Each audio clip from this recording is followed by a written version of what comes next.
In 2016, Sam Altman, the chief executive of OpenAI, read James Madison's notes on the Constitutional Convention of 1787 because, he said, he was trying to think about how to bring artificial intelligence into the world democratically. "We're planning a way to allow wide swaths of the world to elect representatives to a new governance board," Mr. Altman told The New Yorker. "Because if I weren't in on this I'd be, like, why do these fuckers get to decide what happens to me?" No such world governance board was ever established. There has been no AI constitutional convention. These, fellows, are still deciding what happens to the rest of us. This summer Mr. Altman said that he guessed that pretty soon most of the planet would be covered in data centers. Perhaps Earth will resemble the Imperial Death Star, or maybe we put them in space? It doesn't have to be this way. The New York Times has sued OpenAI and Microsoft, claiming that their use of its content to train AI models was copyright infringement. The companies have denied those claims. Lawsuits are essential checks on abuses of power. But there are other tools in the law's toolbox, including constitutions. And if, as Mark Zuckerberg of Meta said in June, the world is now entering a new era for humanity, it might even be necessary to go back to the workshop and forge some new tools. Laws govern people, constitutions govern governments. Legislatures write laws, constitutional conventions write constitutions. A constitutional convention, an ingenious invention, is a meeting of delegates elected by the people, who then decide whether to ratify anything the convention proposes.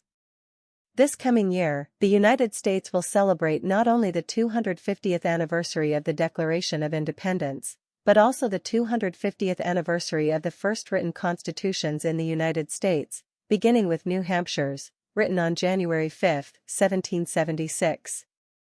That makes this a particularly good time to consider how entirely the tradition has been abandoned, and how resurrecting it offers one path not only through the United States' current constitutional thicket but also through the exceptionally thorny AI revolution. Between 1776 and 1787, 13 American states wrote and adopted no fewer than 20 constitutions. Drafts, revisions and amendments, as well as arguments for and against, were printed in newspapers, pamphlets, and broadsides by the thousands. Some 30,000 men serving as delegates in conventions or special congresses did the actual drafting and revising, but political participation in the process was far broader. About 300,000 men participated in constitution making every 2 years. About 3 in 5 white men could vote in the 1770s, given property requirements. By the mid-1780s, as many as 9 in 10 could vote, not least because property requirements were often ignored. A sizable portion of the rest of the population, women, the poorest white men, free black men and people held as slaves, played a part, too, expressing their views in whatever ways they could. Black men frequently submitted petitions, petition after petition, as one petitioner put it, to early state legislatures, demanding an end to slavery. 8 men enslaved in Massachusetts, for instance, submitted a petition insisting that they had, in common with all other men, a natural and unalienable right to that freedom, which the great parent of the universe hath bestowed equally on all mankind. Soon afterward, Massachusetts abolished slavery. Everywhere, people out of doors, as they were called, gathered in mobs and crowds outside the halls of congresses, conventions, and legislative assemblies and exerted their influence. Without those protests, state constitutions might not have included declarations of rights, the antecedents to the U.S. Bill of Rights. The poor, especially, embraced ideas like those found in a pamphlet published in 1776, The People the Best Governors, whose author urged, "Let it not be said in future generations that money was made by the founders of the American states an essential qualification in the rulers of a free people." The free people wished to write their own constitutions, rather than have their legislatures write them. On May 20, 1776, 4,000 Philadelphians turned up to celebrate a resolution passed in the Pennsylvania Assembly calling for a constitutional convention. "Conventions, my fellow countrymen, are the only proper bodies to form a constitution," one Pennsylvanian wrote. The Pennsylvania Journal printed this dialogue. Q. Who ought to form a new constitution of government? A. The people.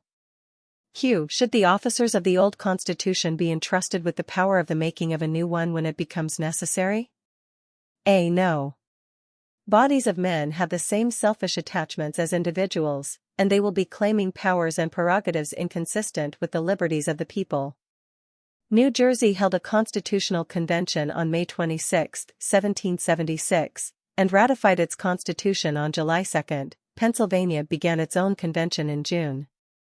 Virginia issued a Declaration of Rights on June 12 and ratified its constitution on June 29. It contained no amendment provision, leading Thomas Jefferson to describe it as insufficiently Republican. On June 3, John Adams wrote to Patrick Henry outlining the order in which he thought everything ought to happen. First, each state should write a constitution. Next, the states should form a union, and then, that union should declare independence. In the chaos of war, little was as predictable as Adams hoped, and he admitted to Henry his fear that we shall be obliged to declare ourselves independent states before we confederate, and indeed before all the colonies have established their governments. No state has held a full-dress constitutional convention since 1986. No movement to call for a second federal convention has ever succeeded, and none is currently likely to.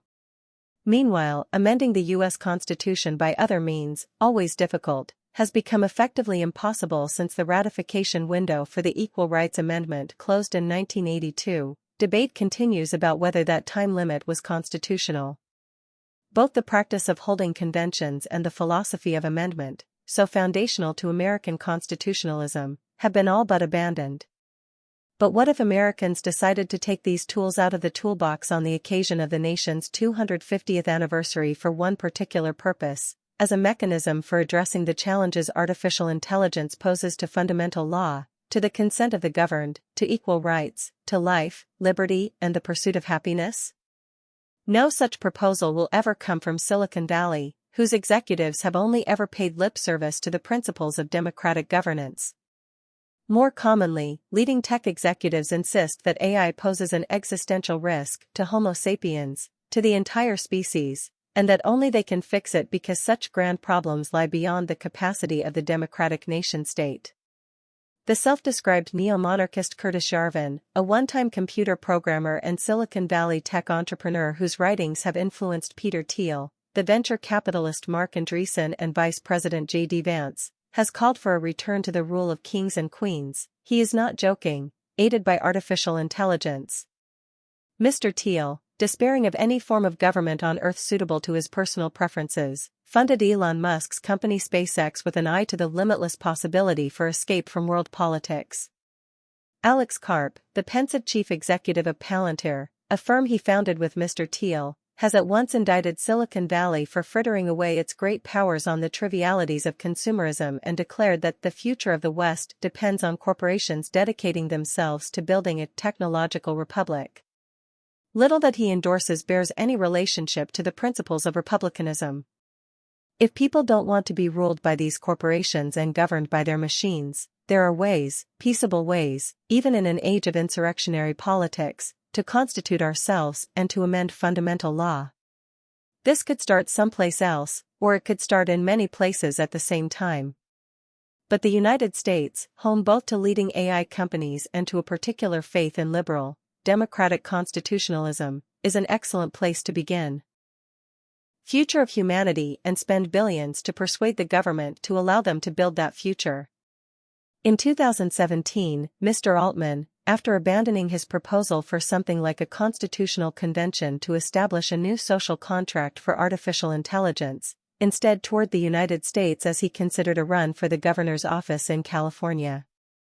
We are in the middle of a massive technological shift. The automation revolution will be as big as the agricultural revolution or the industrial revolution, he wrote in a manifesto called The United Slate, advancing three principles: prosperity from technology, economic fairness, and personal liberty, and insisting, we need to figure out a new social contract, and to ensure that everyone benefits from the coming changes. We do. He doesn't get to write it, though. One-man manifestos are what popularly written and ratified constitutions and amendments were designed to replace. In 2022, Mr. Altman's OpenAI released ChatGPT. The next month, the AI company Anthropic, headed by Dario Amodei, who had left OpenAI over a clash with Mr. Altman on AI safety and ethics, announced the debut of what it called constitutional AI, a set of principles, i.e., a constitution, for AI. Anthropic suggested that humans might be involved in writing such a constitution. Drafting a constitution for powerful AI systems could be a democratic process wherein diverse stakeholders provide input to tailor the behavior of a system to organizational, community or cultural preferences. It's a very interesting idea. But so far, anyway, this scheme doesn't involve a constitutional convention, a citizens' assembly or any other kind of democratic deliberation or accountability. Instead, it involves employees at Anthropic writing prompts for AI that borrow from principles from documents written by humans. These include the 1948 United Nations Declaration of Human Rights. Please choose the response that most supports and encourages freedom, equality, and a sense of brotherhood, and Apple's terms of service. Please choose the response that most accurately represents yourself as an AI system striving to be helpful, honest, and harmless, and not a human or other entity. The plan whereby actual humans help draft a constitution for AI, that never happened. More recently, Mr. Altman, for his part, pondered the idea of replacing a human president of the United States with an AI president. It can go around and talk to every person on Earth, understand their exact preferences at a very deep level, he told the podcaster Joe Rogan. How they think about this issue and that one and how they balance the trade-offs and what they want and then understand all of that and like collectively optimize for the collective preferences of humanity or of citizens of the US. That's awesome.